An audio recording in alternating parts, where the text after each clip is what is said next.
Policy అనేది రేవంత్ రెడ్డి గారు రాహుల్ గాంధీ చేస్తున్నటువంటి కుంభకోణాలే. రైట్ రైట్ నేను మళ్ళీ మీకు టైం ఇస్తాను. మృత్యుంజయ్ గారు నమస్కారం అండి. మొత్తంగా చూస్తున్నాం మీరేమో హిల్ట్ అనే ఒక పాలసీని తీసుకొచ్చాం, హైదరాబాద్ని కాలుష్య భూతం నుంచి విముక్తి చేయబోతున్నామని చెప్తూ ఉంటే, లేదు ఇది ఒక అతిపెద్ద స్కాము, దీంట్లో రాహుల్ గాంధీ పాత్ర కూడా ఉందంటూ చెప్పి బీఆర్ఎస్ నేతలు చెప్తున్న పరిస్థితి. సో ఏంటి, ఎలా చూస్తున్నారు హిల్ట్ ని మృత్యుంజయ్ గారు? అన్మ్యూట్ చేయండి సార్. మృత్యుంజయ్ గారు ప్లీజ్ అన్మ్యూట్.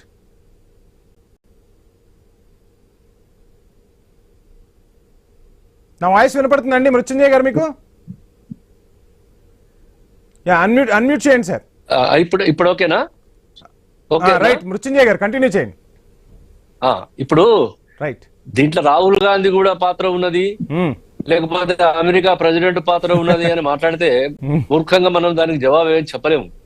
ఇప్పుడు ఆ పాలసీ తీసుకున్నది ఎప్పుడు, ఆ పాలసీ నిర్ణయం తీసుకున్న తర్వాత దానికి జీవో ఎప్పుడు వచ్చింది, జీవో వచ్చిన తర్వాత చట్టబద్ధమైన తర్వాత దాని ఇంప్లిమెంటేషన్ ఎప్పుడు స్టార్ట్ చేసిండ్రు, దాని ఉద్దేశం ఏంది, ఏమన్నా తెలిసి మాట్లాడుతున్నారా తెలియక మాట్లాడుతున్నారా నాకు అర్థం కావడం లేదు.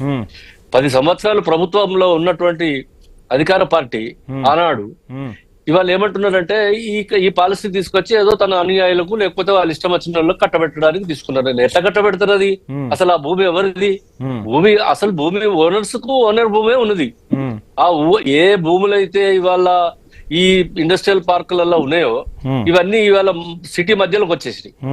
సిటీ మధ్యలోకి వచ్చిన తర్వాత దాంట్లో చాలా ఇండస్ట్రీస్ పోయినాయి, చాలా ఇండస్ట్రీస్ కొన్ని నడుస్తున్నాయి, కొన్ని నడుస్తలేవు. ఇప్పుడు వాళ్ళని మళ్ళా కూడా అక్కడ ఇండస్ట్రీస్ పెట్టమంటే అది కూడా అవుటర్ రింగ్ రోడ్ లోపల. మృత్యుంజయ్ గారు చెప్పండి. మృత్యుంజయ్ గారు, BRS working president KTR direct గా చేసిన వ్యాఖ్య ఇది. క్యాబినెట్ లో చర్చించకుండా, మినిస్టర్ల అనుమతి లేకుండా ఒక చట్టాన్ని తీసుకొచ్చి రుద్దే ప్రయత్నం చేస్తున్నారు. 5 లక్షల కోట్ల అవినీతి జరగబోతుంది, స్కెచ్ చేశారు రేవంత్ రెడ్డి బ్రదర్స్ ఈ హిల్ట్ చట్టాన్ని తెచ్చారని చెప్పి బీఆర్ఎస్ వర్కింగ్ ప్రెసిడెంట్ చెబుతున్న మాట ఏంటి, ఎలా చూస్తున్నారు? క్యాబినెట్ లో చర్చించకుండానే నిర్ణయం తీసుకున్నారా? అంటే ఇప్పుడు క్యాబినెట్ లో ఆయన ఏమన్నా దర్వాజా దగ్గర నిలబడి చూసిండా క్యాబినెట్ లో చర్చ అయిందా లేదా అనేది? ఎవడు చెప్పిండి నాకు? మా క్యాబినెట్ లో, మా గవర్నమెంట్ లో ఏం చర్చ జరిగింది అనేది ఆ క్యాబినెట్ లో చర్చ జరగలేదు అని చెప్పడానికి ఏమన్నా పిచ్చి మాటలు కాకపోతే అదని కాంగ్రెస్ గవర్నమెంట్, కాంగ్రెస్ అధికార పార్టీ, ఆయన ఒక ప్రతిపక్ష నాయకుడు క్యాబినెట్ లో చర్చ జరగకుండానే ఇది అయిందట అంటే, క్యాబినెట్ చర్చ జరిగిన తర్వాత 5-4 మంత్రులు కూర్చుండి క్యాబినెట్ మీటింగ్ తర్వాత బయటకు వచ్చి దీని గురించి ప్రెస్ మీట్ లో కూడా మాట్లాడిండ్రు.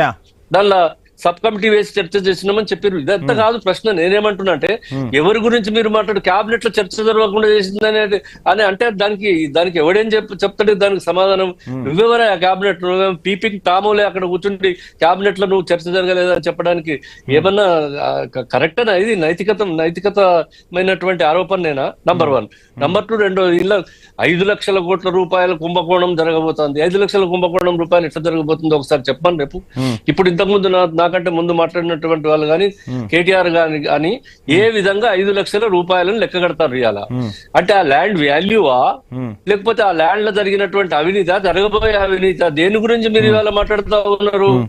అసలు ఆ భూమి ఎవరిది? ఇవాళ మీరు మాట్లాడే 9,500 ఎకరాల భూమి, 600 ఎకరాల చిల్లర భూమి, దానికి ఓనర్స్ ఉన్నారు ఆల్రెడీ. కాదు ఇప్పుడు మీరు అడిగితే ఇప్పుడు మరి చర్చిద్దామంటే, ఇప్పుడు వాళ్ళు అడిగి 5 లక్షల కుంభకోణం ఎట్లా ఆ భూమి ఎవరిది మొదలు, ఆ భూమి ఓనర్లు ఎవరు? ఇప్పుడు ఏలేటి మహేశ్వర్ రెడ్డి గారు సవాల్ విసిరినప్పుడు ఆ సవాల్ ఎందుకు బట్టి స్వీకరించలేదని కూడా టాక్ వినిపిస్తుంది. నేను ఇది చెప్పినాక వాళ్ళని అడగమనండి. ఎందుకంటే ఇప్పుడు ఆ భూమి ప్రైవేట్ ఓనర్స్ కు సంబంధించినటువంటి భూమి. ఆ భూమిని పారిశ్రామికంగా కాకుండా దాన్ని ట్రాన్స్ఫార్మ్ చేసి దాన్ని వేరే అవసరాల కొరకు వాడుకోవడానికి వాళ్ళ భూమి వాళ్ళకే ఇస్తున్నారు. దానికి 30% వాళ్ళు పైసలు కట్టాలి. అయితే ఇంట్లో 5 లక్షల కోట్ల రూపాయల లెక్కేందో నాకైతే అర్థమైతలేదు. తర్వాత కేబినెట్ మీటింగ్ లో చర్చ జరగలేదు. ఎవడే చెప్పింది మీకు ఇవన్నీ? అక్కర్లేదు ముచ్చట్లు. రాహుల్ గాంధీ కాదు, జిమ్మి కార్టర్ కు రాయి, లేకపోతే ఇంకో ఆయన ట్రంప్ కు రాయి, ఎవరికన్నా రాయి. దానికి పరపడేది ఏమన్నది ప్రభుత్వంలో జరిగింది, చాలా నీతివంతంగా జరుగుతా ఉన్నది.